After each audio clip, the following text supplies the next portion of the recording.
In this video presented by ClearView Management Resources, we will take you through the differences and many comparisons between the work-based learning activities of internships and pre-apprenticeships by looking at the goals, benefits, learning factors, and what the inherent differences are. Let's start by looking at the goals of using internships and pre-apprenticeships as an work-based learning activity. For employers, they will find ways to better fulfill temporary, short-term work needs and test drive and select potential workforce. Businesses will use this to develop talent that will fill current and future job needs, also known as succession management. Leaders will learn more about the talents of the student generation and future workforce. For some states, there may be funding for developing talent to fill job vacancies. Overall, creating a better relationship with the community through the school system is a win-win for all involved. Students benefit in many ways along their career path through internship and pre-apprenticeship activities such as short-term income needs, achieving alternative graduation requirements, confirming their career plan interests, aptitudes, and lifestyle needs. This includes answering questions about what their next steps will be after high school. Do I go directly into the workforce? Should I go to higher education to meet my career goals? The military may be an option, or should I become an entrepreneur to chase my dreams? A student going through any work-based learning program will increase their employment value or higher ability and compensation value. This will happen through developing job readiness skills, job-specific talents and experience, certifications, and may position themselves to be placed in an apprenticeship program, which may include a reduction in related technical instruction. Another added benefit to the student is their increased network of employers and mentors. To begin comparing internships and pre-apprenticeships, let's start by looking at the learning factors for the students. Internships and pre-apprenticeships both relate to learning about work. In both, students can learn a lot about what job readiness skills mean to specific employers. This can be through onboarding and from the job instructor or mentor while the student is learning parts of the job, such as side conversations or the student asking. In both, the students can achieve support knowledge, the science behind, knowledge about why and how processes, tools, and materials work or behave the way they do, governance, or guiding principles, knowledge, etc.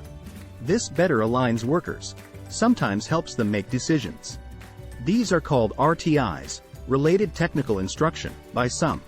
In both internships and pre-apprenticeships, the students can learn various specifics of jobs, for example, responsibilities, workflow, and tools, at different levels of knowledge, skills, and capabilities. The amount of time spent on the learning can vary. And finally, students in a relatively short period of time, for example, 1 to 6 weeks, learn if they really like doing that job in that company. This is a benefit to both the student and the employer.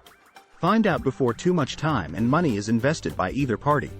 Recently, ClearView spoke to the president of a manufacturer who had put 4 students through apprenticeship programs, and when complete, all 4 went somewhere else due to a variety of reasons, including changing career paths and pursuing higher education. Now let's compare learning factors for the employers. They can sort of test drive potential employees and learn about their level of many job readiness skills, including reliability, work ethic, teamwork, and learning capabilities while in their workplace. This can happen in just a 1 to 6 week period, before they hire them and invest a lot of time putting them through a whole structured OJT, on-the-job training, or apprenticeship program.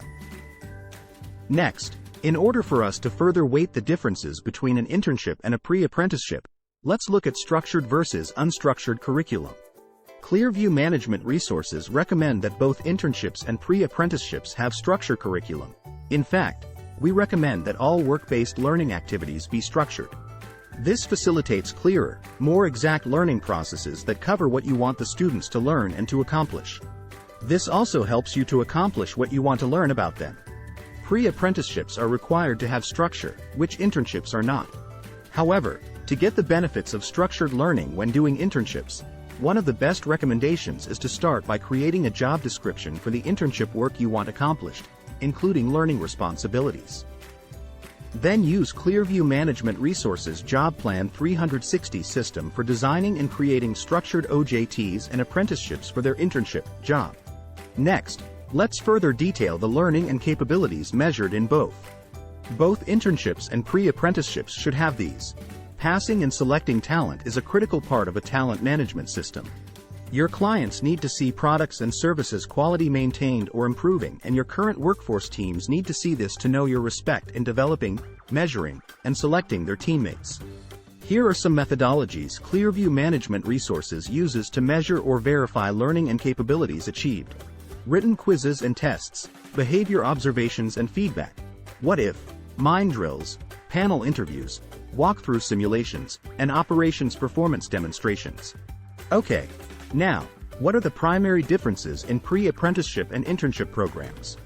Pre-apprenticeships cover basic technical and job readiness skills that are linked to a registered apprenticeship program as identified through federal apprenticeship regulations. This also means that the pre-apprenticeship program will be tied to the sponsor of the registered apprenticeship and will be subject to audits. Depending on who the sponsor is, this may have other impact on you. Explore the requirements more through the federal apprenticeship website. Another important point is that pre-apprenticeships must have a written plan covering items such as be applied for through your state or the federal government. Some states provide alternative graduation points toward a student completing a pre-apprenticeship, which is an obvious benefit to students and may impact which employers they work with. Basic technical and job readiness skills allows for significant flexibility in how employers use pre-apprenticeships. But, if an employer is just looking to do some temporary work and to test drive the student to see if they fit, a pre-apprenticeship may not be the answer. On the other hand, internships typically have no governance other than all the normal employment and education regulations. So, an employer has more freedom in how they structured it, how much is learning and how much is basically a part-time job. If the latter and the internship is not structured, your company may be losing the future workforce battle. We hope you have found this video helpful when weighing how your company could benefit from either of these work-based learning activities. And if you liked this content, please show us by hitting the like button and subscribing to this channel. Thanks for listening.